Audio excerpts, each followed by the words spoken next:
하나님의 말씀은 마태복음 28장 19절 20절입니다. 합독하도록 하겠습니다. 시작. 그러므로 너희는 가서 모든 민족을 제자로 삼아 아버지와 아들과 성령의 이름으로 침례를 베풀고 또 내가 너희에게 분부한 모든 것을 가르쳐 지키게 하라 볼지어다. 내가 세상 끝날까지 너희와 항상 함께 있으리라 하시니라. 아멘. 오늘은 이제 나는 누구인가 네 번째 시간인데요. 주님의 제자이다 라는 제목의 말씀을 나누고자 합니다. 제자에 대한 이야기는 많이 들었을 것입니다. 근데 이제 제자 의식을 가지고 있지 않게 되면 어디 가든 이제 우리가 그 주님의 제자로서의 삶을 못 살고 또 이제 주님의 제자답게 살지 못하는 경우를 많이 보게 됩니다. 그로 인해서 우리의 참된 스승 되시고 선생님 되시는 우리 예수님을 욕먹이는 그런 일들이 많지 않다는 것을 보게 됩니다. 이런 차원에서 볼 때 우리가 제자, 주님이 말씀하신 제자가 무엇인지를 안다면 우리가 굉장히 우리여도 자부심을 갖고 제자에 대한 어떤 긍지를 갖고 제자에 대한 어떤 소망이 넘칠 수 있으리라고 생각합니다. 오늘 이제 들어가면서 꼭 함께 나누고 싶었던 말씀은 이제 제자가 누가복음 6장 40절 보면은 그 선생보다 높지 못하나 무릇 온전하게 된 자는 그 선생과 같으리라 이렇게 말하거든요. 참된 주님의 제자는 주님이 선생이신 주님과 같이 인정해 준다는 거, 취급해 준다는 거죠. 물론 이 말씀은 세상에서 얘기하는 것은 아닙니다. 세상에서 얘기하지 아니하고 오히려 이제 하나님 안에서 우리 주님 안에서 말씀하시는 거죠. 세상에서는 선생보다 뛰어난 제자가 나와야 됩니다. 제자라고 하더라도 선생을 능가해야 발전이 있고 또 이제 진도를 나타낼 수 있는 거죠. 그러나 이제 신앙 안에서는 예수님을 초월할 수는 없다는 겁니다. 능가한다는 말보다는 대부분이 초월하려고 하거든요. 근데 예수님을 능가하고 초월하게 되면 이제 그는 아버지께 갈 자가 없는 거예요. 이게 심각한 오류가 나오는 거죠. 주님이 말씀하시니 그래서 제자가 그 선생보다 높지 못하나 무릇 온전하게 된 자는 그 선생과 같으리라. 우리가 주님과 같은 수준이 된다는 것은 대단한 거 아니겠습니까? 제자로서 예수님과 같은 수준이 된다는 것은 이건 이루 말할 수 없는 주님 높이신 표현이에요. 우리가 그런 자가 된다는 것이 놀라운 거죠. 약간 다르지만 요한복음 13장 16절 17절 보면 내가 진실로 얘기하노니 종이 주인보다 크지 못하고 보냄을 받은 자가 보낸 자보다 크지 못하나니 너희가 이것을 알고 행하면 복이 있으리라 이렇게 말하죠. 그러니까 이렇게 참 복된 말씀이에요.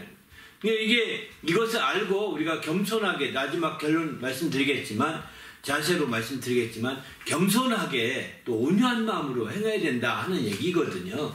제자로서 또 우리가 종으로서 겸손하고 온유한 마음으로 행해야 된다는 것을 말씀하는데 이것을 겸손하고 온유한 마음으로 알되 이제 그러나 온전하게 된 자는 바로 그 선생과 같으리라. 선생과 같은 수준이 되리라. 선생과 같은 수준으로 높이 인정하리라. 이렇게 주님이 누가복음에 이런 말씀하신 거 본다면 우리가 정말 주님의 제자로서의 어떤 된다는 게 대단히 놀랍지 않는가. 우리가 주님을 능가하지 못하고 주님을 초월하지 못하지만 그러나 이제 주님과 같은 수준이 된다는 것은 최고라고 생각합니다. 이거의 인간으로서는 최고 수준에 도달한 수준이라고 볼 수 있거든요. 바로 그 머리에 장성한 자는 그 머리에 이를지라 그에게까지 자랄지라 했는데 바로 이런 참된 제자는 그에게까지 자라서 그의 수준이 된 사람이라고 볼 수가 있는 거죠. 이렇게 이제 제자라고 하는 것이 얼마나 복된 얘기인지를 좀 한번 여기는 짚고 넘어가야 될 것 같습니다. 이런 제자에 대해서 아까 읽었던 본문에서는 제자 삼으라 이렇게 명령하신 거죠. 주님이 우리가 알다시피 이 제자라고 하는 표현을 여기 한번 정리하고 넘어가야 되는데요. 사도랑 제자랑 표현이 좀 다릅니다. 그 복음서에 보면 사도라는 표현이 11번 나오더라고요. 그런데 복음서에 마태복음 한 번씩 나오는 반면에 마태복음은 12제자, 12사도의 이름은 이러하니라 하면서 12사도 이름을 쭉 쓰고 있거든요. 반면에 이제 그 누가복음에 제자 사도에 대한 표현이 많이 나오는데 누가복음에 9번이나 나오거든요.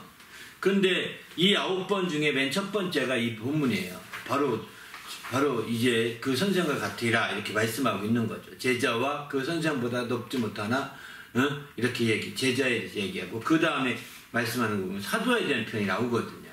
이들을 사도라 칭하더라 이렇게 표현합니다. 제자들을. 그러니까 누가복음에서 제자를 사도라고 주로 표현했거든요. 다른 데는 제자는 사도라는 것은 나중에 성령 받은 이후에 주님이 부활하신 후에 주님이 내가 너를 보내노라 이렇게 말씀하시잖아요. 그때 이후에 사도인 거예요. 보냄받은 자는 뜻이거든. 사도라는 뜻은 내가 아버지가 날 보내신 것 같이 나도 너를 보내노라 이렇게 부활하신 이후에 주님이 이런 명령을 하시거든요. 근데 그 명령을 보게 되면 그 명령을 따라 간 사람들이 사도라는 거예요. 그 명령을 따라서. 그런데 알다시피 그 명령을 받은 12명의 대표적인 사람들이 예수님을 따라다니는 12제자들이 대개 그 명령을 받았기 때문에 12사도라고 보통 이렇게 표현을 쓰는 거죠. 사실은. 그러나 실제 누가복음에 사도라고 말하고 또 아울러서 마태복음이나 마가복음에 사도라고 언급한 한 번씩 누가복음에 9번, 요한복음은 한 번도 사도라는 표현을 안 썼습니다. 다 제자라는 표현을 쓴 거죠. 그런데 그들이 다 이제 사도라고 누가나 마태나 마가복음, 공관복음에서 사도라고 이렇게 칭한 것은 나중에 이제 그 초대교회 사역을 하면서 그들이 사도로서 역할을 하고 있었기 때문에 사도다 바로 추정을 해서 사도라고 쓴 것이지 실제 예수님이 처음부터 내가 너를 보낸다 이렇게 않거든요. 함께 가자고 했지. 전도하러 가자 이렇게 말씀하시는 거지 이제 그 파송한 것이 아닙니다. 성령을 받은 이후에 부활하신 이후에 드디어는 그들을 파송하게 되는 거죠. 그래서 파송받은 자, 보냄을 받은 자 여기 이제 보낸 자와 보냄을 받은 자, 보냄 받은 자가 보낸 자를 보다 크지 못하다. 요한복음에 얘기한 것도 이게 제자가 스승보다 크지 못하는 말씀을 똑같이 여기 바꿔서 표현하고 있는 거죠. 나중에 그 선생이 제자를 보냈기 때문입니다. 그래서 이제 요한복음 13장 16절은 바로 보냄을 받은 자가 보낸 자보다 크지 못하다는 표현을 제자와 스승 관계, 선생 관계를 이렇게 표현하고 있습니다. 그만큼 이제 사도라는 것은 나중에 추정된 거고 이제 주님 공생의 당시에는 계속 제자들로 그때 사도라고 부른 적이 없다는 겁니다. 사도님 하면서 이렇게 부른 적이 없습니다. 사도행전에 가서 드디어 사도 이런 표현들이 나오게 되는 거죠. 그러나 이제 복음서에는 사도라고 표현된 것은 나중에 사도행전에 사역하면서 다시 추정해서 거꾸로 이제 그때 그분들이 사도였다 하는 차원에서 이렇게 사도라고 칭하더라. 12사도의 이름은 이렇다 이러면서 그들에 대해서 지칭할 때 이렇게 특별하게 얘기할 뿐이죠. 나중에 더 설명하겠지만 사도행전에 나온 제자나 여기 나온 제자나 그래서 같은 차원의 제자라고 보셔야 합니다. 주님이 제자를 삼으시고 그들에게 가서 이제 너희도 제자 삼으라 이렇게 명령하신 거거든요. 그러니까 그들에게 너희는 사도로 삼아라 이렇게 한 적이 없습니다. 제자 삼으라고 한 것이지 사도 삼으라, 사도를 세워라 이렇게 한 적이 없거든요. 제자 삼으라 한 것이죠. 많은 사람들이 사도 하면서 사도를 세우고 막 이렇게 얘기할지 모르지만 이제 사도 세우라 하는 말씀이 없습니다. 제자 삼으라 하는 거죠. 그러니까 우리는 사도라는 것은 12사도에 대한 12제자에 대한 특별한 주님이 파송했기 때문에 특별한 명칭으로 일차적으로 이해할 필요가 있는 거죠. 그리고 사도바울과 같이 주님께서 이렇게 보내심을 확실히 받은 사람들이 가서 할 때 사도라고 표현하게 되는 거죠. 나중에는 사도행전에 가게 되면 이런 사도라는 표현이 이제 12사도 외에도 사도 바울이나 또는 야고보, 예수님의 육신의 동생 야고보 사도라고 표현도 합니다. 또 바나바도 12사도가 아니지만 사도라고 표현하거든요. 이렇게 사도라고 다 지칭을 대며 얘기가 되는 거죠. 그러나 이제 신약에서는 이제 그 복음서에서는 그렇게 얘기하고 있지 않습니다. 복음. 복음과 복음서와 사도행전에서 이제 사도행전은 사도들의 행전이기 때문에 그런 사도들에 대해서 12사도 외에도 주님이 보냄받아서 예를 들면 70문도들도 아마 거의 대부분이 사도 정도 관여로 인정하고 있는 것 같습니다. 주님이 둘씩 이제 짜고지 보내지 않습니까? 보낼 때 그 70명을 보냈다고 했는데 그때에 그 70명을 보내면서 그들까지도 아마 그 주의 뜻대로 사는 사람들을 거의 사도로 이렇게 인정한 것이 아닌가. 또 바나바는 그런 사람들 중에 대표적인 사람이었거든요. 그뿐만 아니라 나중에 가룟유다를 대신해서 마띠아가 이제 뽑혀서 사도반이로 올라가게 되죠. 마띠아도 그런 70분들 중에 하나였던 거죠. 그렇게 해서 그들이 다 주님 앞에서 함께 이렇게 사도로서 이제 큰 역할을 감당했던 걸 보게 됩니다. 이런 차원에서 볼 때 우리가 주님의 은혜 가운데서 이제 새롭게 사도와 제자의 개념을 우리가 이해하는 것이 어느 때보다 필요한 것 같습니다. 그러면 이제 첫 번째부터 볼까요? 그러면 첫 번째로 제자의 조건은 뭐냐? 주님이 사도와 제자의 차이점을 좀 말씀드렸고요. 이제 제자의 조건이 뭐냐? 바로 성경은 이렇게 5가지 정도로 얘기하고 있습니다. 제자. 누가복음에 보게 되면 누구든지 자기 십자가를 지고 따르는 자라고 이렇게 표현합니다. 이렇게 하기 위해서는 부모나 처자나 형제나 자매나 더욱이 자기 목숨까지도 미워하고 또 내 제자가 돼야 된다 이렇게 말합니다. 그리고 자기 십자가를 지고 나를 따르지 않는 자는 내 제자가 되지 못한다. 이렇게 6가지로 볼 수도 있고 5가지로 볼 수 있는데 26절을 분리시키면 6가지로 볼 수 있고요. 27절까지 함께 같은 문장으로 이해한다면 자기 십자가를 지고 따라야 된다. 자기 십자가는 알다시피 죽음을 의미하거든요.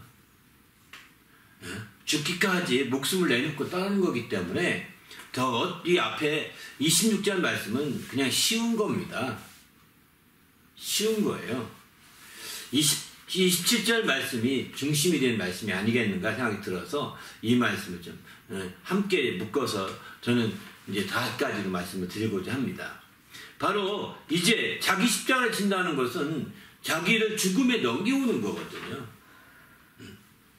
정말 이런 자들이 참된 제자가 되는. 그래서 공교롭게도 주님이 삼았던 12제자들 대부분이 가룟유다 빼놓고 다 이렇게 자기 십자가를 지고 죽었습니다. 그들은 십자가에서 거의 대부분이 다 물론 십자가에 죽기만 한 것이 아니라 순교했죠. 또 다양한 교수형도 받고 다양한 베드로 같은 게 거꾸로 십자가 달려 죽었죠. 이렇게 죽게 됐고 다른 사도도 다 그렇게 죽었죠. 다른 모습으로 조금씩 다르게 죽기도 했지만 그러나 다 순교했다는 거예요. 이거는 그건 뭐냐면 자기 십자가를 지고 끝까지 갔다는 겁니다. 자기의 몫을 다했다는 것을 말하고 있는 거거든요. 이렇게 자기의 몫을 다하기 위해서는 바로 누구나 자기 부모나 자기 처자나 자기 형제나 자기 자매나 자기 목숨까지도 미워하지 않으면 안 된다는 겁니다. 자기 목숨을 주님보다 더 사랑한다면 순교 못하죠. 자기 목숨을 더 아낀다면 주님을 아끼는 것보다 자기 목숨을 더 아끼면 순교할 수 없죠.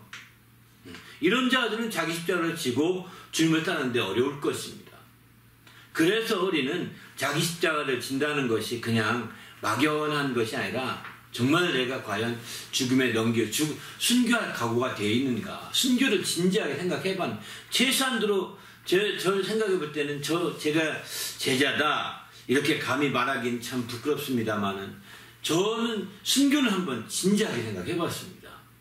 순교. 왜 이게 제가 최악의 순간을 한번 상상을 해봤는데 그것은 겨울에 동사에서 얼어 죽는 것이다. 이런 생각이 들었습니다. 왜 그러냐? 왜 하필이면 얼어 죽는 것이냐? 바로 어쨌든 복음을 전하러 가야 되는데 먹을 게 없고 떨어져서 못 먹으면 허기져가지고 겨울에 어디에 쓰러질 것입니다. 그러면 얼어 죽는 거죠. 뭐 대책이 있겠어요? 쓰러지더라도 가야 되니까. 하루는 진짜 금식을 하고 가는데 진짜 어지럽더라고요. 정말 막 핑핑이 도는 거예요. 그래도 막 가서 복음을 전하고 그렇게 했는데, 왜냐면 뭐 그거로 죽지 않을 거다는 생각 때문에 가기도 한 거지요, 사실은. 예? 그런 생각 때문에 가기도 했지만 그 어지럼에도 불구하고 끝까지 갔었는데, 그때 막 가다가 나무 막 어지러워, 나무가 막 흔들리는 것 같아. 나무부터 한참 있으면 좀 괜찮아요. 또 가고 또 이렇게 갔습니다. 아무튼 이렇게 해서 그 만약에 동사하면 세상 그 자기 가족이나 아는 사람들은 아이고 객사 있다고 장례도 안 쳐주지 그럽니다. 한국 풍습상은. 그러나 하나님은 어떻게 보실까? 나는 그것도 여전히 동일한 순교 중에 하나일 것이다 라고 저는 생각을 했습니다. 그리고 나서는 죽음에 대한 생각이 그렇게까지 생각하니까 하나님은 인정하신다 이런 생각하고 끝까지 선진국들이 시체라도 찾아서 막 끝까지 나라 데려가려고 하잖아요. 그러나 하나님 나라는 우리 시체 찾아가는 건 아니겠지만 우리 영혼을 끝까지 찾아서 데려가시거든요. 최고의 선진국이기 때문에. 그렇기 때문에 정말 자기 십자가 진다는 것에 대해서 진지하게 생각해봤고 또 그렇게 순교에 대해서 진지하게 생각해봤던 것 같습니다. 여러분 한번 진지하게 주님의 참된 제자라면 순교에 대한 생각을 꼭 하셔야 합니다. 이거 안 하시면 참된 제자를 하기 어렵다고 저는 생각합니다. 이건 아마 제가 생각한 건 제가 지금 생각했던 건 최소한의 수준인 것 같습니다. 최대가 아니라 최소한의 수준이라고 생각합니다. 그렇게 해서 순교의 각오가 있을 때 참된 제자라고 볼 수 있는 거죠. 두 번째는 이제 누구든지 자기 소유를 버리는 자, 이렇게, 이것도 쉬울 수도 있습니다. 누가복음 10장 33절 다른 쪽에 나와서 얘기했지만, 이와 같이 너희 중에 누구든지 자기의 모든 소유를 버리지 아니하면 능히 내 제자가 되지 못하리라. 어쩌면 목숨은 막판 어쩌면 쉬운지도 모르겠다 누가 그러더라고요. 어느 북한에서 탈출한 분이 이제 잡혀갔습니다. 파송되어 들어갈 때 하나님은 막 안 잡히게 할 줄 알았답니다. 안 잡히게 할 줄 알았는데 가자마자 잡혔답니다. 하나님이 파송해 가면 가서 막 예배도 하고 막 찬송도 하고 막 다 해야 되겠다 했는데 가자마자 그냥 덜컹 그냥 잡혔대요. 어떤 분들은 진짜 통과하기도 한 사람이 있다고 하더라고요. 그렇게 들어갔는데 자기들 안 보더래요. 못 보게 해달라고 기도했더니 그래서 지나갔답니다. 그냥 그 앞을. 그런데 이 사람은 가자마자 잡힌 거예요. 갔더니 면접한 사람 다 잡혀 있어요. 파송된 사람이 다. 그래서 이제 어쩔 수 없어서 이제 그때부터 자기는 난 이제 순교하겠구나 생각했고, 그분이 이제 순교하지 않고 나와서 목사가 돼가지고 간증하는데 자기는 그 얘기하더라고요. 순교하기 위해서 가장 필요한 건 금식입니다. 이렇게 권하더라고요. 자기는 기도 만에 어떻게 하나님 순교할 수 있을까요? 일단은 하나님 뜻을 알기 위해서, 하나님 뜻대로 하기 위해서 내가 금식부터 하겠습니다. 근데 금식했더니 좋은 장점이 있더라는 거예요. 금식했더니 이 사람이 고문할 필요도 없대요. 고문만 되는 순간에 다 기절해서 나 아픈 중인지 모르겠다는 거예요.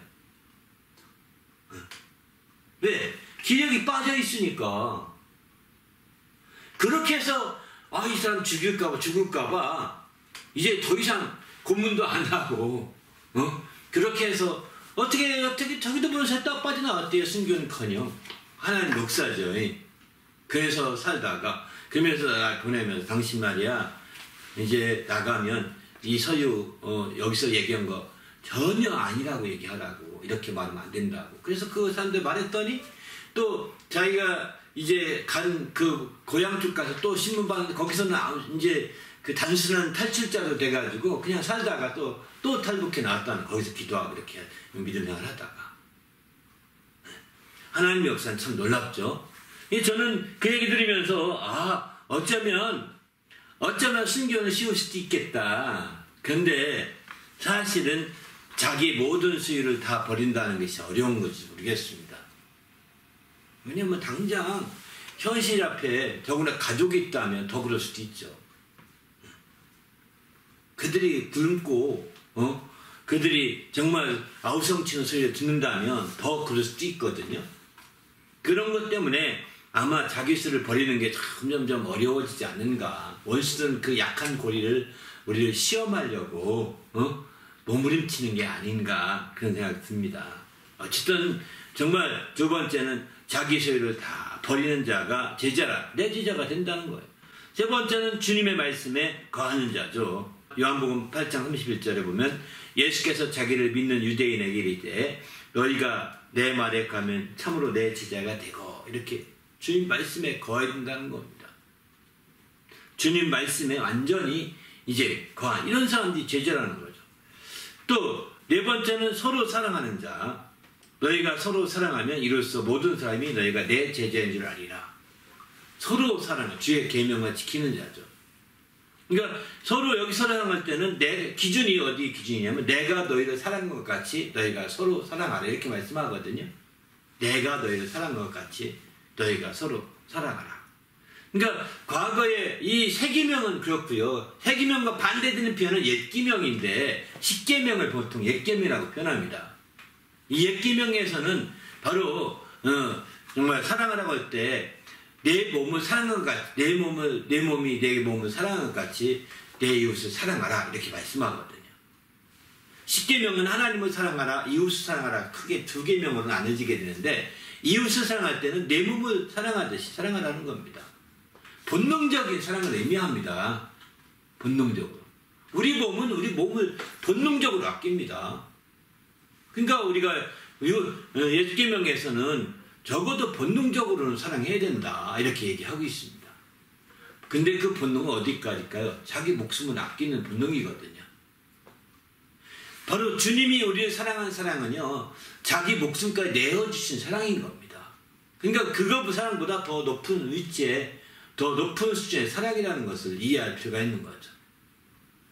내 몸을 사랑하는 것까지 사랑하는 것과 주님이 우리를 사랑하는 것까지 사랑하는 차이는 훨씬 다른 겁니다.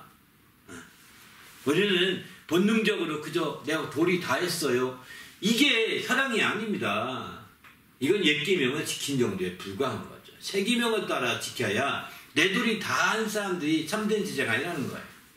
내 할 도리 다 했다. 목숨까지 다 냈나요? 아니죠. 그러면 주님을 사랑하는 것처럼 사랑하는 거 아니니까 정말 참된 제자라 하기 쉽지 않은 거죠.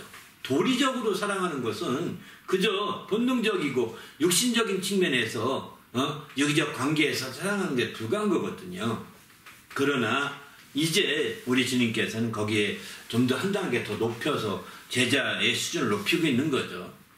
다섯 번째는 열매를 많이 맺는 자. 요한복음 10장 8절 보게 되면 너희가 열매를 많이 맺으면 내 아버지께서 영광을 받으실 것이요 너희는 내 제자가 되리라.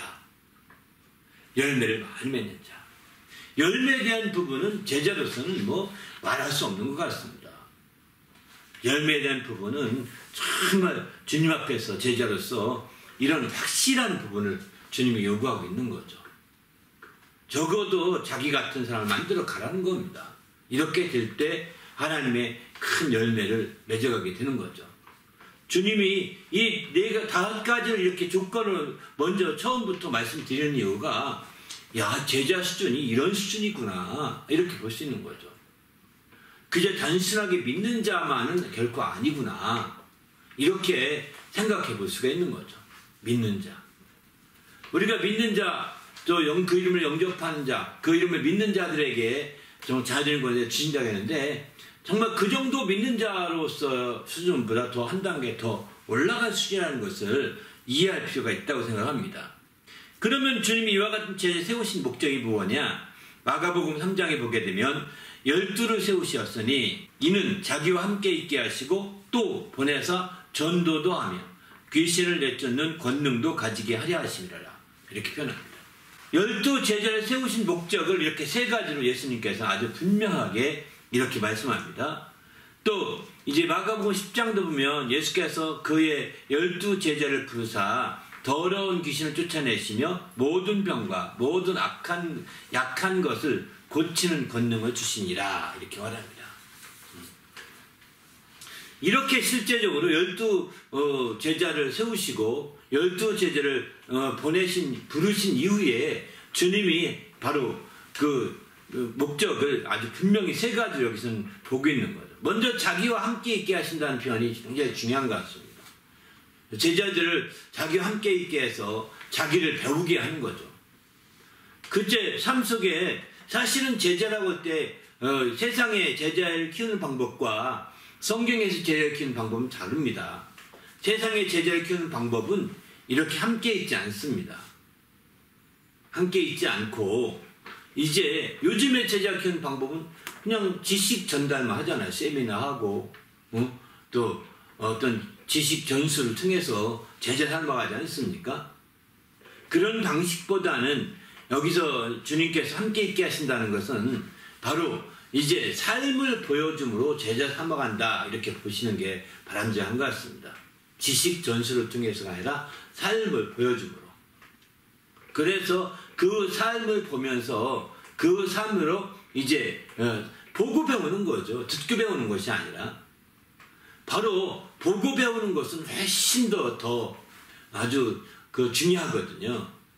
그래서 우리가 알다시피 교육할 때도 시청각 자료를 굉장히 중요하거든요. 듣는 것도 중요하지만 시를 앞세웁니다. 볼 수 있는 것을 꼭 만들어 간다는 거죠. 시, 볼 시자 쓰는 거죠. 그 다음에 듣는 거, 또 뭐 다른 설명하는 거 듣게 해주는 거, 자기 설명보다도 이렇게 해서 그런 자료들을 굉장히 교육적 자료로 굉장히 중요하게 얘기하고 있는 것은 다른 것이 아니라 교육적 효과가 크기 때문입니다. 그런데 알다시피 지식 전달은 청각만 의해서 얘기되는 거잖아요. 그러나 이제 보고 배우게 하는 것은 완전히 시각을 통해서 보고 배우는 거기 때문에 이게 가정교육은 이거거든요. 다 보고 배우는 겁니다. 가정교육은 다 보고 배우는 거지. 그래서 쟤네들이 신기하게 정말 DNA라는 것이 다 인정하잖아요. 요즘에. 그래서 그렇다고 하지만 보고 배우는 겁니다. 그 행하는 걸 다 보았기 때문에 저거는 안 배우긴 했지만 그것도 행하는데 못 보겠습니까? 다 보니까 또 배우는 거죠. 그래서 우리는 먼저 정말 정신 바짝 차리고 우리가 앞서 가는 그 부모라든가 앞서서 인도하는 사람 입장에서는 보여주는 게 굉장히 중요한 거죠. 자기 함께. 그래서 함께 여행을 가고 함께 생활도 하고 함께 단기간이라도 합숙도 해보고 자꾸 이렇게 하는 겁니다. 이런 것들을 통해서 제자 양육이 이루어지게 되는 거죠. 주님은 12제자들과 함께 거의 3년 내내 함께 지냈습니다. 3년 내내. 여기서는 보통 일반 신학교에 3년 동안 갇혀서 이제 지식만 전수해놓고 제자다 이렇게 말할지 모르지만 주님은 3년 동안 함께 합숙을 합니다. 함께 지내면서 그들에게 정말 이런 때로는 지식으로, 때로는 보여줄 것, 때로는 놀라운 이적과 능력으로 모든 것들을 다 보여주고 또 함께함으로 바로 이렇게 배울 수 있는 제자가 될 수 있도록 한 거죠. 그리고 또 함께 보내서 전도도 하고 주님이 전도하러 온 것을 주님이 자신이 이 땅에 하나님의 나라의 말씀을 복음을 증거하고자 온 것이 초점을 두고 동일하게 이제 복음을 전하고자 하는 게 초점을 두고 있는 거죠. 또 그 다음에는 귀신을 내쫓는 권능도 가지게 하려 하심이라 이렇게 말합니다. 바로 이것은 한마디로 말해서 이제 주님의 이 땅에 오셔서 바로 이 세상의 그 악한 것들이 주님의 영적인 세계로 이 땅에 오신 거잖아요. 육신적으로 하나님의 나라가 이 땅에 육신의 나라로 임한 것이 아니라 영적인 나라가 임한 거거든요. 그렇기 때문에 이 땅에서 그 영적인 측면에서 조직을 가지고 이 세상에서 영적인 측면을 가지고 운행하고 움직이는 그런 자들이 예수님이 오심으로 영적인 그 만왕의 왕으로 오심으로 말미암아 이제 예수님 나라가 오셨을 때 이 땅이 큰 충격을 받는 거예요. 이 땅에 이 육신의 나라의 임금들이 충격받은 것이 아니라 헤로드 왕은 그저 자기 그 왕권에 위험하다 이렇게 그런 것일 뿐이고 다른 왕들이 아니라 바로 이 세상 임금이라고 표현하는 영적인 세상 임금이 그렇게 하는 겁니다. 영적인 이 세상 임금을 마귀라고 표현하기도 하고 또 사단이라고 표현하죠. 이 세력에게 있어서 예수님은 아주 뭐라 그럴까요? 아주 막 큰 충격적인 존재인 거죠. 하나님 나라가 임하셨다는 것은. 하나님 나라가 임하셨기 때문에 정말 충격적인 상황이 된 겁니다. 극한의 상황이 된 겁니다. 그러니 그 극한에 대치되는 면들을 여기서 보여주기 위해서 귀신을 내쫓게 되고 또 더러운 모든 병과 약한 것들을 다 고치시는 권능을 주신다. 이렇게 보시면 되는 거죠. 그러니까 우리가 하나님 나라 주님의 제자 삼으면서 잊지 말아야 될 것이 육신적인 면에서 제자 삼는 것이 아니라 영적인 면까지 함께 고려가 돼야 된다. 우리는 여기서 이것까지 캐치해야 될 것 같습니다. 육신적인 면에서 합숙도 합니다. 잘합니다. 이단들 보십시오. 얼마나 합숙하는지 모릅니다. 얼마나 교육 잘하고 합숙도 하고 그리고 앞에 그들의 행동도 바른 사람도 많아요. 몇 가지 빼놓고 진짜 핵심 빼놓고 예수를 초월하는 것 빼놓고 바르게 세상 사람으로는 흠잡을 데 없는 사람도 꽤 많다고요. 그럴 만큼 그들은 근데 문제는 뭐냐? 영적인 이 세계에 있어서 세상 임금이 충격받지 않고 있다는 거예요. 이것까지 돼야 되는 거거든요. 바로 우리가 제자 삼은 자들을 통해서 영적인 면에서 세상 임금 마귀와 사단이 충격받아서 막 역사하는 그런 날까지 함께 그런 시간까지 함께 고려가 돼야 되는 거죠.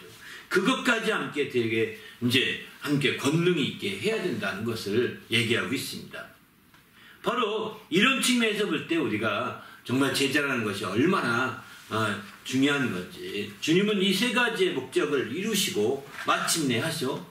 그래서 주님을 가는 곳마다 이런 귀신을 쫓아내고 가는 곳마다 병자를 고치고 가는 곳마다 이렇게 많은 표적과 놀라운 역사들이 나타나게 됩니다. 우리가 이런 부분 빼놓고서 제자 삼는다 하는 것은 우리가 말할 수 없을 것 같습니다. 주님이 말씀하신 제자와는 거리가 멀기 때문이죠.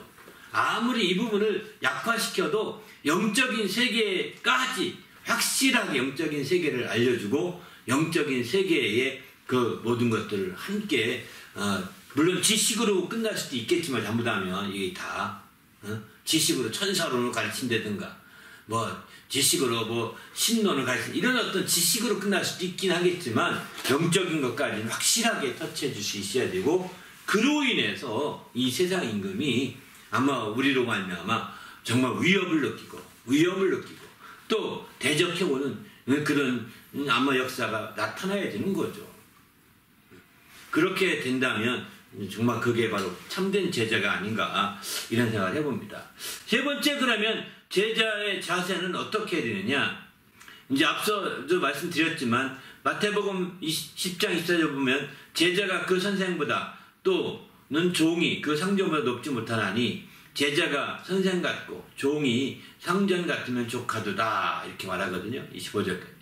바로 이제 제자가 선생보다 높지 못하지만 제자가 선생만 같다면 정말 족하도다 이렇게 표현하는 거죠. 족하다는 겁니다. 그렇게 이 얘기는 무슨 얘기냐면 높지 못하다 그러나 족하다 이렇게 말씀하는 것은 주님의 마음을 가지라는 것 같습니다. 온유하고 겸손한 지혜의 마음. 주님 수고하고 무거운 짐진 자라 다 내게로 내가 너희를 쉬게 하리라. 나는 마음이 온유하고 겸손하니 나의 멍에를 메고 내게 배우라. 바로 제자라는 차원에서 나 주의 멍에를 메고 내게 주님께 배우라는 거죠. 그리하면 너희 마음이 쉼을 얻으리니 내 멍에는 쉽고 내 짐은 가벼움이라. 이렇게 주님 말씀하시죠. 그러니까 정말 주님의 이와 같은 마음을 가지고 주의 멍에를 메고 배우는 이런 자들이 돼야 된다는 거예요. 제자로서의 우리 마음 자세의 가장 중요한 자세라고 생각합니다. 그렇게 해서 마침내 선생같이 선생과 같은 그런 태도가 나타나야죠.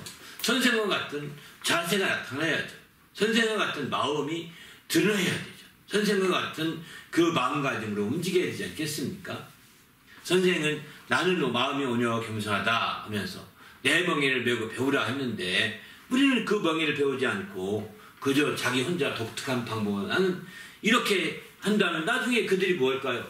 결국은 다 나는 그 주님을 초월하려고 하는 거예요. 아, 내가 예수보다 뛰어나다. 막 이렇게 말하는 거죠. 그러니까 어리석은 사람인 거예요. 예수님만 같으면 족한 건데 예수님 같은 정도로 만족하지 못하는 어리석은 거죠. 이들은 정말 그 마음이 온유와 겸손이 없는 겁니다. 그들의 거만함은 이루 말할 수 없고 이제 교만함으로 만나 패망의 길로 갈 수밖에 없는 거죠. 그러기에 우리는 주님 앞에서 우리가 제자로서 항상 나는 주님과 어떤 마음이 같은가 다른가 이 생각을 가져야 합니다. 주님과 같은 마음, 온유하고 겸손한 마음. 온유한다는 것은 빌립보서 말씀 보게 되면 자기 마음을 비우는 거거든요. 마음을 비우는 것입니다. 겸손한다는 것은 자기 마음을 낮추는 것입니다. 바로 마음을 비운다는 것은 자기 속에 있는 걸 다 비워내는 거죠. 내려놓고 비워내는 겁니다. 이게 온유한 거예요. 자기 속에 있는 걸 다 토해서 다 내어놓고 비워놓으면 이제 되는 거예요. 그래도 이제 그 상태에서 또 낮추는 거예요. 그 상태에서 또 낮추는 게 겸손이라고 볼 수 있는 거죠. 그런 차원에서 온유와 겸손에 대해서 우리가 진지한 마음으로 제자로서의 어떤 자세를 좀 이해할 필요가 있는 것 같습니다. 그러면 정말 주님의 제자 삼으라는 명령을 우리가 실행해야 되는데 어떻게 하면 실행할 수 있을까? 아마 제자하는 방식에 있어서는 크게 두 가지 유형이 있는 것 같습니다. 저희가 그 말씀은 여기에 길게 이렇게 그냥 말씀만 많이 인용해놨는데 바로 하나는 수직적인 제자 사역입니다. 또 한 가지 수평적인 제자 사역입니다. 수직적인 제자 사역은 이거는 전형적으로 사실은 이제 구약에서 주로 이루어진 제자 사역이라고 볼 수 있습니다. 목자와 양의 관계로서 목자론적인 제자 사역이라고 그럴까요? 이렇게 표현할 수 있을 것입니다. 목자와 양의 관계로 계속해서 이제 목자와 양 함께 지내면서 양을 훈련시키잖아요. 또 훈련된 양이 있다고도 합니다. 있는지 없는지 정확히 모르지만 확인을 못했는데 훈련된 양이 있다고 하고 훈련된 양을 통해서 이제 그 목축을 아주 잘 한다고 그러거든요. 그런데 이렇게 정말 훈련이죠. 그것은 이제 반면에 수평적인 제약과 좀 차이가 있는 것은 여기서는 목자와 양 관계의 수직적인 관계가 아니죠. 그런 관계라기보다는 바로 친구론적인 이제 친구로서 수평적인 관계가 좀 친구라는 것은 수평적이라는 뜻입니다. 친구는요 나이가 많아도 친구가 될 수 있고 이성 간에도 친구가 될 수 있고 나이가 어려도 친구가 될 수 있고 또 지위가 높아도 친구가 될 수 있고 낮아도 친구가 될 수 있거든요. 얼마든지 가능하거든요. 그렇게 친구가 됐을 때는 같은 수준이 되는 같이 수평적인 관계가 된다는 거예요. 주님이 우리를 그래서 제자 삼으시는 주님께서 너희는 내 친구라고 주님이 말씀하시잖아요. 너희는 내 친구다. 내 친구 너희에게 내가 말한다. 아마 앞서서 친구에 대해서 말씀을 드렸을 것입니다. 이런 친구에 대한 개념을 가질 필요가 있는 거죠. 정말 내 친구다. 내 친구 너에게 말하노니. 친구는 알다시피 종은 알지 못하지만 친구는 다 안다. 내가 아는 걸 다 안다. 이렇게 얘기하잖아요. 그러니까 친구의 수준이 친구론적인 제자 수준은 바로 예수님과 선생과 거의 같은 수준으로 끌어올리는 제자 사역이라는 겁니다. 그런데 수직적인 제자 사역은요 이게 안 됩니다. 아니 양을 아무리 훈련시킨들 목자처럼 되겠습니까? 안 되는 겁니다. 그런데 그러다 보니까 교우들이 늘 먼저 앞에서 선생이 권위가 있는 거예요. 수직적인 제자사역. 세상의 제자사역의 대표적인 방식이 이 수직적인 제자사역이거든요. 구약에서는 그렇게 이루어진 거죠. 도제 방식이라고 표현도 하는데 도제 방식의 제자사역이다 이런 표현, 세상적인 도제 방식. 그러니까 가서 세상은 안 가르칩니다. 이거 주문하는데 쇠를 부어 주문하는데 갔다고 배우러 갔다 옵시다. 일본은 이런 게 많으니까 오래된 기억이 많으니까 안 가르쳐준답니다. 가서 그냥 이거는 해 저거나 시키고 어깨너머로 배워놓은 겁니다. 어깨너머로. 근데 이제 지나가면서 한마디 한 얘기가 자기의 큰 또 가르침이죠. 이렇게 해서 그걸 배우는 겁니다. 수년 함께 지내면서 그의 삶을 보면서 멀리서 오지마 가까이 오면 안 돼 너는 하면서 하지만 멀리서 보면서 배우는 겁니다. 그렇게 해서라도 배우고자 하는 사람들은 배워가는 거거든요. 한국 같은 경우는 그나마도 안 했기 때문에 청자, 고려청자 어떻게 만드는지 다 잊어버렸다고 하지 않습니까? 지금은 고려청자 스스로 개발해서 만들었지만 비슷하게 만들었지만 그것과는 다르다고 합니다. 비슷한 것까지 만들었는데 다르다고 합니다. 그러니까 이제 그 도제 방식의 이런 식의 어떤 이런 제재 양식은 이제 성경적인 것이 아닌 거예요. 사실은 구약의 방식이고 또 세상적인 방식이라고 전형적으로 볼 수가 있는 거죠. 오늘 예수께서 우리에게 제재 삼으라는 것은 저는 이제 이런 구별도 없이 막 제재 삼으라 이렇게 하는 거지만 분명히 친구론적인 수평적인 제자 관계로서 제재하느라 제자를 자기 수준으로 만들어 가라 이런 뜻으로 생각합니다. 제자를 자기 수준으로 만드는 겁니다. 그래서 그에게 다 알게 하는 겁니다. 다 알게. 그럴 때 마침내 참된 제자가 될 수 있는 거죠. 우리 모두도 주님 안에서 이런 좀 멋진 주님의 제사하기 펼쳐지시기 바랍니다. 할렐루야. 이게 굉장히 중요해요. 구약의 제자를 좀 보게 되면 여기서는 이제 선지자들의 제자들이 있었죠. 선지자도 선지 학교가 있어가지고 선지 학교가 있어서 그 제자들이 있습니다. 열왕기 하에 보면 2장에 보면 엘리사 시대에 선지 학교 같은 거 있어서 이제 제자 50명이 와서 바라보고 막 요단강가에 서서 막 쫓아가니 모르지 않습니까? 엘리사에게 나가야 돼. 2장 5절에 그 엘리사가 여호와께서 오늘 당신의 선생을 당신의 머리 위로 데려가시는 줄을 아시나이까 하니 엘리사가 이르시되 나도 아노니 너희는 잠잠하라 이렇게 말하죠. 선지학교 학생들이 막 쫓아다닙니다. 이렇게 그죠? 그리고 선지자들 제자들이 여리고에 있는 제자들이라고 그러지 않습니까? 근데 당시에 근데 엘리야가 지금 승천 과정을 이제 얘기하고 있는 거거든요. 바로 당시 엘리야에게 당신의 선생은 엘리사거든요. 엘리야거든요. 엘리야였는데 당시의 선생이 당신의 머리 위로 데려갈 줄 아시나요? 이 승천한 거 아니야. 이렇게 물어보는 거죠. 너희는 잠잠하라 하면서 이제 그때부터 쫓아내는 거예요. 사실은. 쫓아내는 거예요. 그래서 2장 7절 보면 선지자의 제자 50명이 그 선지학교의 제자 50명이 또 쫓아오는 겁니다. 가서 멀리 서서 바라보며 두 사람이 요단 뭐 가지도 못하고 따라가지 못했던 것 같아요. 그러니까 그 엘리야가 엘리사만 불렀던 것 같기도 하고요. 그다음에 멀리서 바라보며 두 사람이 요단강가에 서 있더니 하면서 그들도 막 궁금한 거죠. 이렇게 선지자 학교 제자들이 있어서 이렇게 배우는 거거든요. 또 보세요. 그 엘리야도 엘리사에게 얘기할 때 이렇게 얘기하잖아요. 딱 부러지게 얘기 안 합니다. 내가 하늘로 오는 걸 보면은 너에게 큰 능력이 있을 것이다. 이런 얘기도 하잖아요. 그죠? 끝까지 보면. 끝까지 봤는데 끝까지 못 봤어요. 하늘 올라가 사라질까지 봤지만 끝까지 못 본 거잖아요. 그죠? 그 하늘로 사라지는 순간에 옷이 떠지네. 옷을 끝까지 보고 옷을 찾은 거죠. 끝까지 보면이 사실은 하늘만 끝까지 보라는 것이 아니라 옷을 찾으면 옷을 봐라. 옷을 더 얘기했으면 더 좋았을 텐데 그렇게 얘기 안 해주잖아요.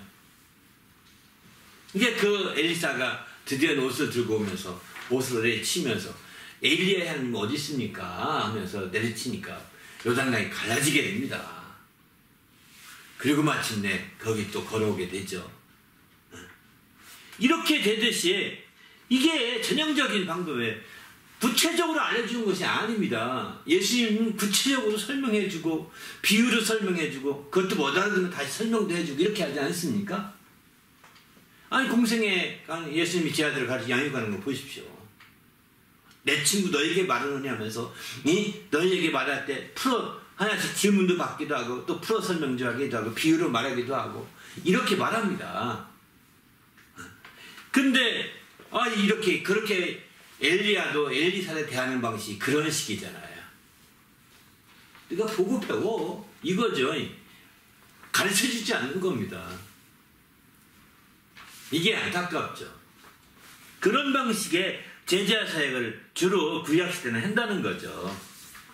또 엘리사는 또 어떻습니까? 선지자의 제자들이 아내 중 한 여인이 엘리사에게 부르짖어 이제 제 중 하나 여인이 그 어려움이 생긴 거예요. 자기 남편이 이미 죽었는데 당시의 종이 여호와를 경외한 줄 당신이 아시는 바입니다 하면서 빚이 많은데 어떻게 하면 좋겠느냐 종을 삼고자 하는데 하면서 선지학교 다니는 제자 한 명이 죽은 거예요. 그리고 그 제자의 부인이 쫓아와서 이제 종이 될 판인데 어떻게 하면 좋겠습니까 하니까 이제 그 흉년이고 그러니까 그 얘기하는 거죠. 그래서 뭐 그릇을 갖다가 뭐 이렇게 많이 모으라거나 이렇게 하지 않습니까? 그렇게 해서 마침내 이제 그를 이제 살리고 하기도 하죠. 이렇게 제자라고 하는 관계를 분명히 구약에도 있다는 것입니다. 없는 게 아닙니다. 그런데 이런 방식들이 대부분이 이제 세상에 사는 방식처럼 수직적인 제자 관계로서 제를 삼아가는 거죠. 그런 관계로 이제 나가는 겁니다. 다른 말씀들도 한번 쭉 보시면 마찬가지일 겁니다. 여기 마태복음 말씀 13장 52절 얘기를 특별히 인용했는데요. 예수께서 이르시되 그러므로 천국에 제자된 성기관 등하다 마치 새 것과 옛 것을 그 곳간에서 내주는 집주인과 같으니라. 내오는 집주인과 같다. 그러니까 이 천국에 제자된 서기관 이렇게 표현하죠. 서기관들도 이제 천국에 제자된 서기관이 있고 율법에 제자된 서기관이 있는 것이죠. 그런 제자된 서기관마다 마치 새 것과 옛 것을 그 곳간에서 내오는 집주인과 같다 이렇게 표현하고 있습니다. 똑같은 서기관이라고 하더라도 차이가 있다는 것을 여기는 얘기하고 있는 겁니다. 천국의 제자된 서기관들은 또 반면에 육체의 예법을 따라 이루어진 서기관들은 옛것에 집주인이 옛것에 가지고 나오겠죠. 그러나 천국의 제자된 서기관들은 옛것이 아니라 새것을 가지고 나오겠죠. 내오겠죠. 그죠? 새것으로. 이런 방식으로 좀 비유되면 좋을 것 같습니다. 이렇게 실제로 이제 서기관이라 하더라도 당시에 그 다양한 교육 방식을 통해서 이런 제자들을 낳게 되고 이어지게 되는 거죠. 반면에 이제 수평적인 제자 사역은 이제 이렇게 예수님이 12 제자를 부르시고 그들을 이제 세워가죠. 근데 그들 외에도 여기 마태복음 27장 57절 보게 되면은 아리마대아 요셉이라는 사람도 예수의 제자였더라 이렇게 표현하지 않습니까? 12 제자들 외에도 날이 밝음에 그 제자들을 이제 12를 택하였다. 제자들을 불러서 12를 택했다. 이렇게 나중에 사조로 칭했다. 이렇게 하는데 마태복음 10장 50절 보게 되면은 아리마대의 부자 요셉이라는 사람이 왔으니 그도 예수의 제자라 이럽니다. 예수의 제자라고 하는 표현이 그래서 굉장히 높은 수준의 표현은 아니라는 겁니다. 당연히 12 제자는 당연히 제자겠죠. 12 제자 외에도 이제 그런 거죠. 여기 13장 23절 말씀에 예수의 제자 중 하나 곧 그가 사랑하시는 자가 예수의 품에 의지하여 누웠는지라.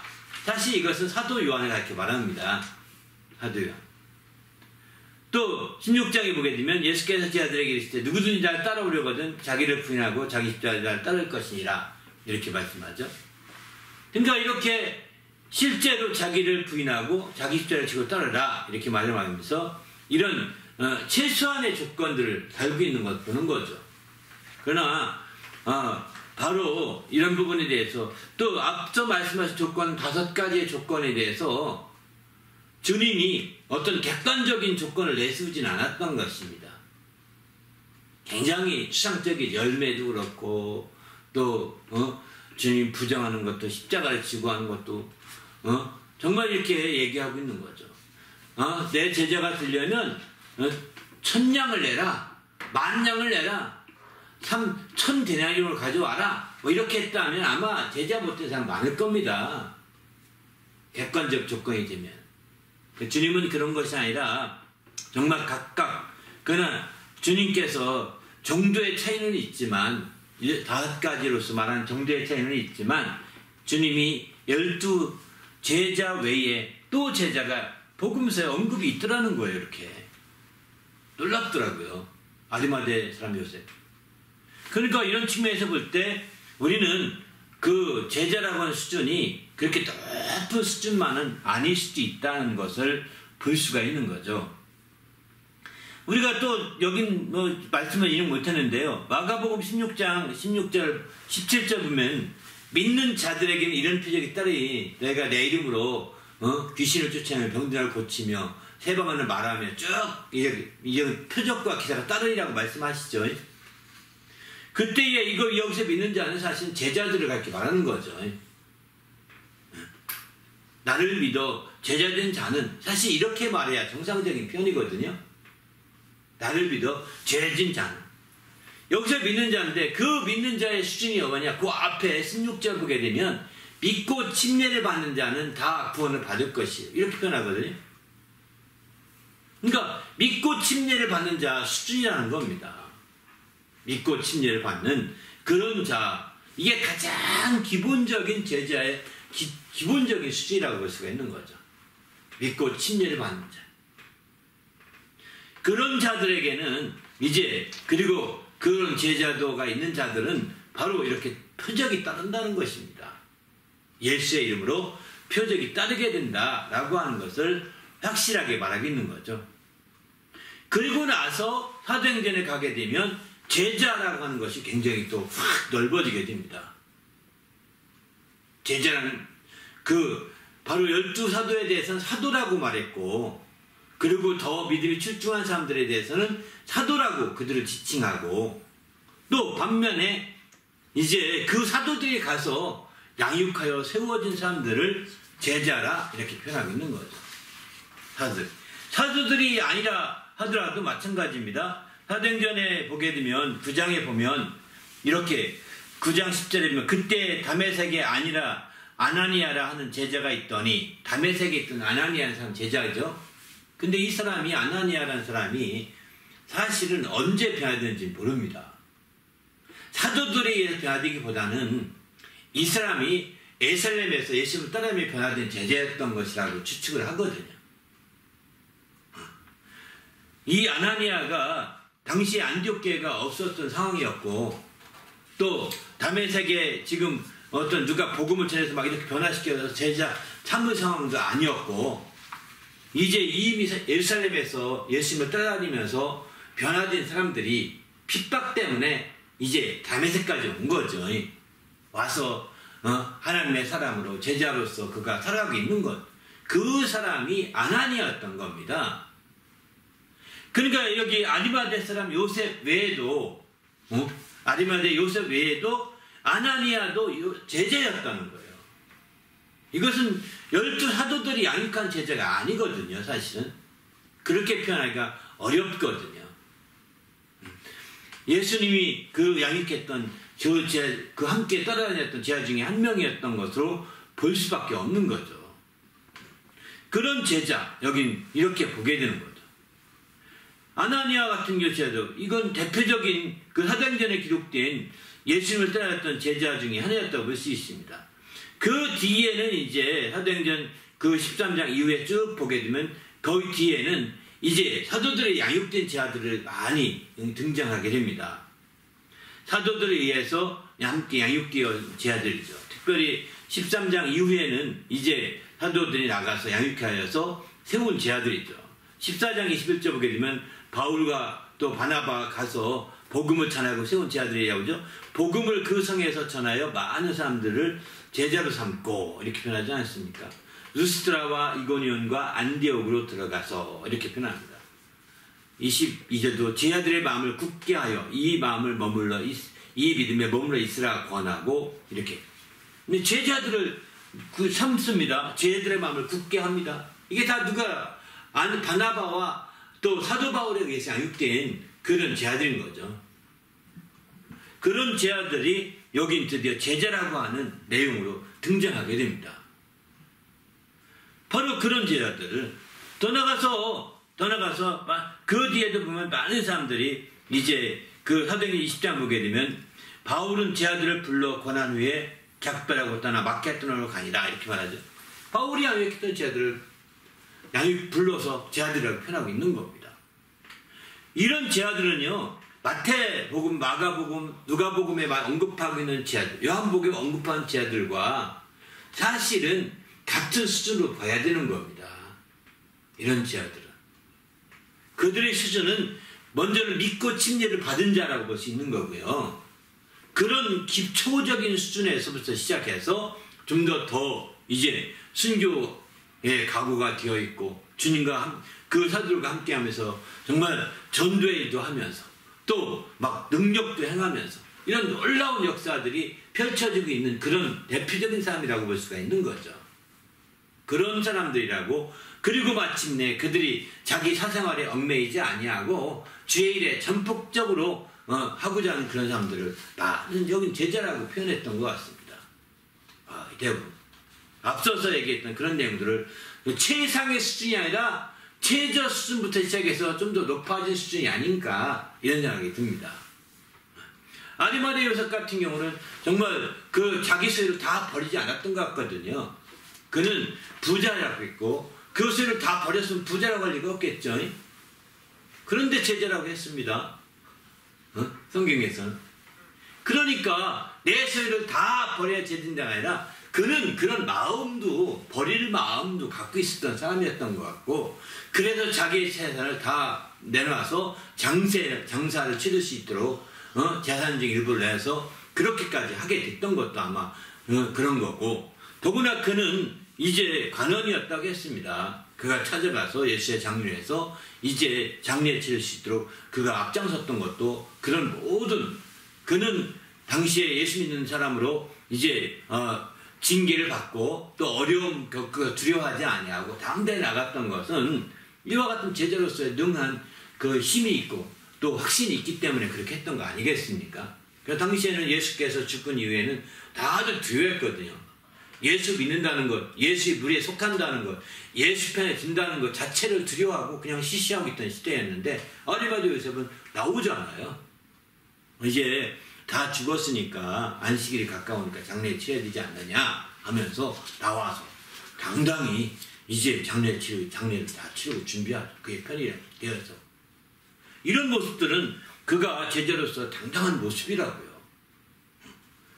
비록 자기 소유를 다 버려서 무일푼으로 예수를 따른 것은 아닐지 모르겠지만 그건 아닌 것 같거든요. 다른 제자들은 다 버리고 정말 직장도 버리고 다 따라갔지만 아리마대 요셉은 그렇지 않다고요. 근데 아리마대 요셉은 아다시피 사도라고 불리지 않았던 것 같죠. 그러니까 사도라고 불리지 않았던 것 같고 제자로서만 이렇게 불려지게 됐던 것 같습니다. 그런 것처럼 마찬가지 복음서에 말하는 사도 제자라는 것은 다 사도를 나타내는 것이 아니라는 겁니다. 그거를 말씀드리는 거예요. 바로 다 사도를 가르치는 것이 아니라 믿고 침례를 받은 수준부터 시작해서 이제 많은 제해진 조건을 거의 완벽하게 정말 이루어간 자들까지 포함되는 거죠. 다. 그러니까 그 굉장히 편차가 큰 거라고 생각합니다. 제자라고 하는 것이. 사도행전에 그렇게 이해한다면 사도행전에서 말하는 제자도 다시 말해서 사도 바울이 양육한 제자, 바나바가 양육한 제자, 혹은 다른 제자들이 나가서 양육한 제자들이 하더라도 다 똑같은 제자라고 볼 수가 있는 거죠. 심지어는 이제 베드로가 양육했다고 볼 수가 있는 베드로에게 영향받은 이제 고넬료가 있지 않습니까? 고넬료스.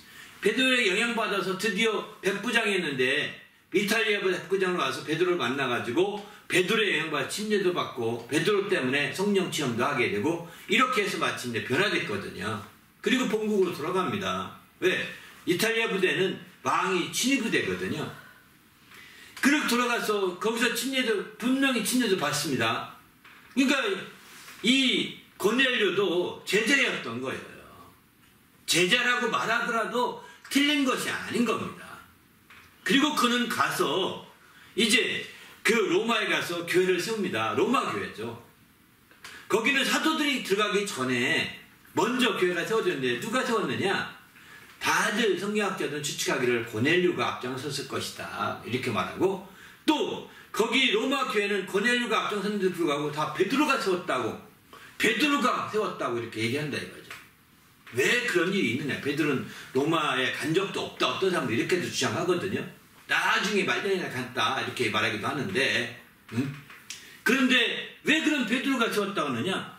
베드로의 가르침 받아 세웠기 때문입니다. 베드로의 제자인 고넬료가 세웠기 때문에, 바로 고넬료는 자기를 빼고 오직 베드로가 오지도 않았지만 베드로만 강조했던 거죠. 베드로 사도. 그래서 로마 바티칸에서는 베드로가 마치 이제 초대 교황이라고 얘기하잖아요. 그래서 그런 측면에서 이제 그 로마 교회는 아주 그 제자라고 할 때 우리가 한 번도 고넬료를 제자를 한 적이 없잖아요, 성경에는. 그런데 그런 수준도 제자가 되고, 제자가 됐기 때문에 가서 그렇게 위험을 무릅쓰고 또 제자로서의 사역을 다 했던 거거든요. 그리고 마침내 로마 교회가 세워질 수 있는 길이 열리게 됐던 거죠. 그게 제자가 아니면 누가 제자겠습니까? 그러니까 제자라고 하는 그때 우리가 꼭 예수님처럼 3년을 함께 동거동숙을 해야 된다, 동거동락을 해야 된다, 이렇게 꼭 아닐 수도 있습니다. 하루만이라 하더라도, 그렇게 정말 하루만이라 하더라도, 짧은 기간만 하더라도 그럴 수가 있다는 거죠. 그러기에 정말 이 모든 것들은요, 인간적인 방법, 어떤 기준과 잣대를 따라서 딱 잴 수 있는 건 아니지만, 정말 이렇게 분명히 제자 삼는 데 있어서는 확실하게 우리가 생각해 볼 수 있는 길들이 있는 것이죠.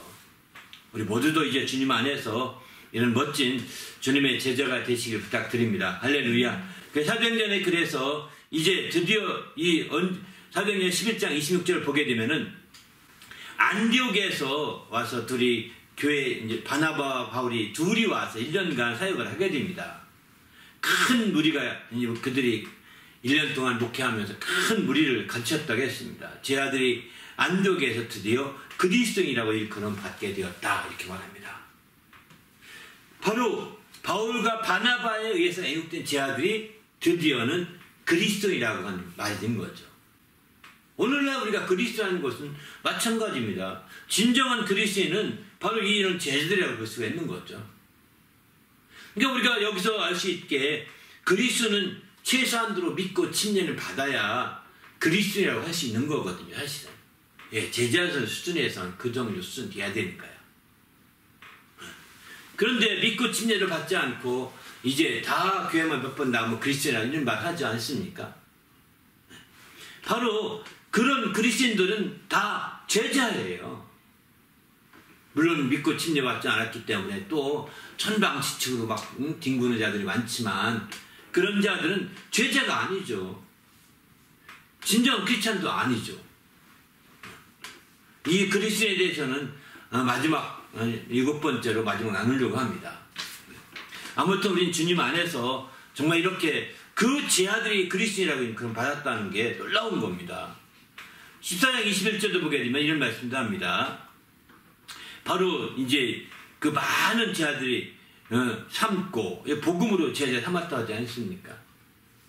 이런 복음으로 제자 삼는 역사가 이어지시길 바랍니다. 할렐루야. 이게 너무 소중한 거죠.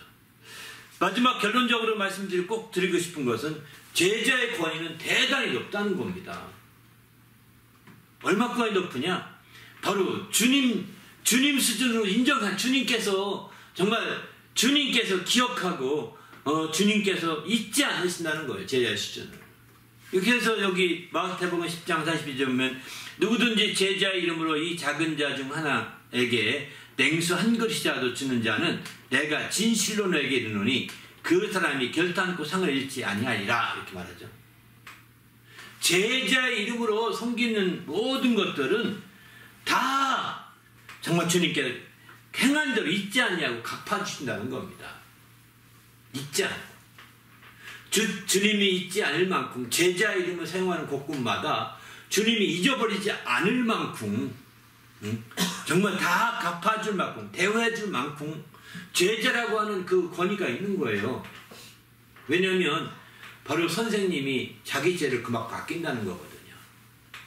선생님이 자기 죄를 아낀다면 그만큼 아끼는 만큼 너무 소중하게 여기기 때문에 이렇게 내가 내 제자를 잘했으면 나도 너 잘해줄게 이런 거잖아요.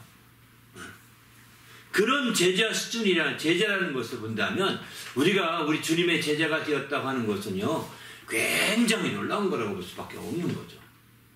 그저 형식적인 것이 아니라 아주 놀라운 제자 사역이었음을 이렇게 볼 수가 있는 겁니다.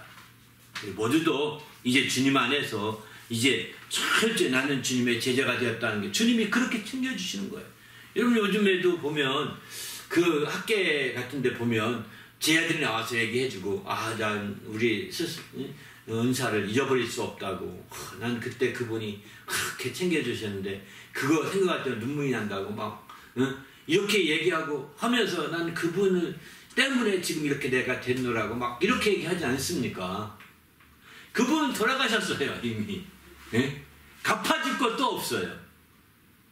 그저 그분의 가르침 때문에 자기가 이렇게 됐다고 고맙고 감사한 걸 잊지 못하지만 그분은 돌아가신 분입니다.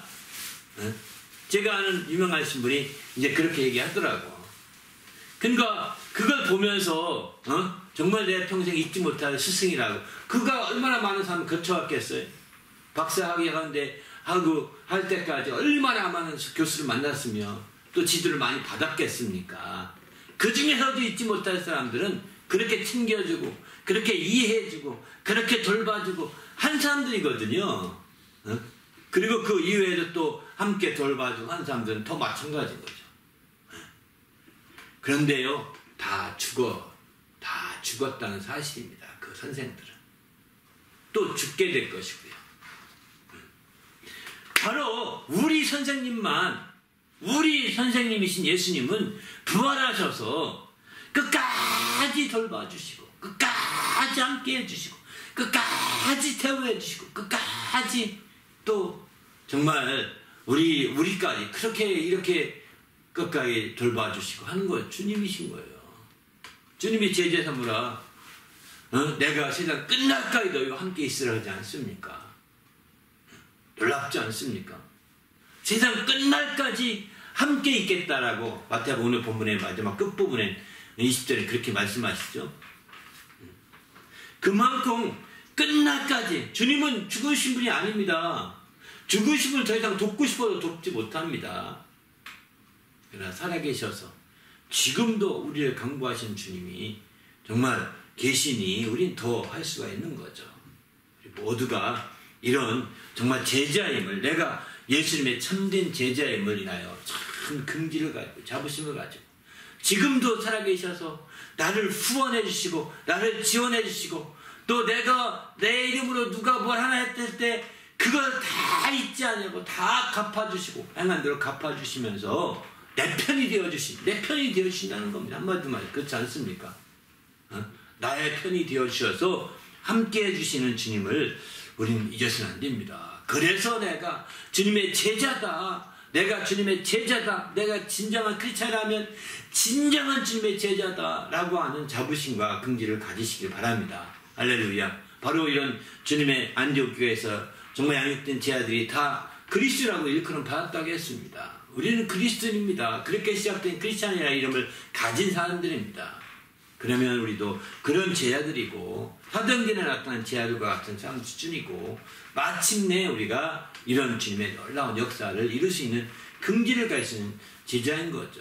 더구나 우리 선생님은 지금도 살아계셔서 정말 우리를 후원해 주시고 지금도 나를 돕는 자들을 다 껴주시고 밀어주시고 또 그들에게 다 대우까지 해주시는 그런 광경을 본다면 얼마나 우리가 주님의 제자라고 하는 자부심이 크게 가져야 되는가 하는 것을 성경은 이렇게 가르쳐주고 있는 거죠. 함께 오늘 말씀 생각하며 기도할 때 하나님, 내가 이처럼 주님의 참된 제자가 됨을 인하여 감사하고 주님의 참된 제자로 말미암아 우리가 늘 깨어있는 신앙생활을 할 수 있도록 인도해 달라고 오늘 말씀을 생각하며 간절히 기도하겠습니다.